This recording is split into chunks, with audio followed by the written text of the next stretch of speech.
தாண்டி ஆண் குழந்தைங்களுக்கு இது நடக்காது அப்படிங்கிற ஒரு பெரிய பிம்பம்.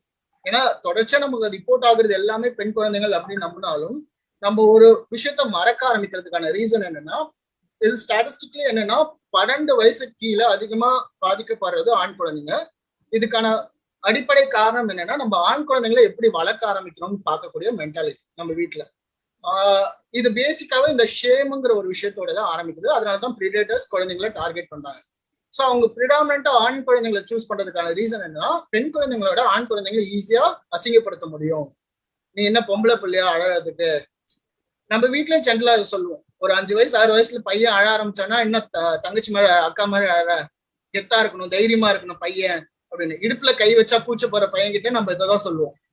தலையில கை வச்சா கூச்ச போற பையன் கிட்ட இதுதான் சொல்லுவோம். சோ இந்த கான்வர்சேஷன்ஸ் என்ன ஆகுதுன்னா, சோ அதுல என்ன பண்றோம்னா ஒரு ஷேமும் கிரியேட் பண்றோம். இன்னொன்னு டைரக்டாவே அந்த குழந்தைகிட்ட ஃபீமேல்னா டிஸ்கிரிமினேட்டட் ஒரு தாட், ஒரு இன்சல்ட்டிங்கா ஃபீல் பண்ண மெக்கானிசத்தையும் நம்ம கிரியேட் பண்ணிடும். ஸோ அதுதான் ரொம்ப பெரிய ப்ராப்ளமா பாக்குறது. ஸோ அப்ப இயல்புல அந்த குழந்தையோட எமோஷன்ஸோ ஃபீலிங்ஸோ வெளியே சொல்ல முடியாத நிலையில வளர்க்குறப்ப அந்த குழந்தை நாளைக்கு கூச்சமா இருக்கு, இல்ல அருவருப்பா இருக்குன்னு பிடிக்கல அப்படின்னு சொல்றத கூட எங்க என்ன ஒரு பெண்ணா கருதிருவாங்களோ அப்படின்னு நினைச்சு சொல்ல மாட்டாங்க. ஸோ இதனாலதான் பெரும்பாலும் ஆண் குழந்தைங்களை அவங்க சூஸ் பண்றாங்க.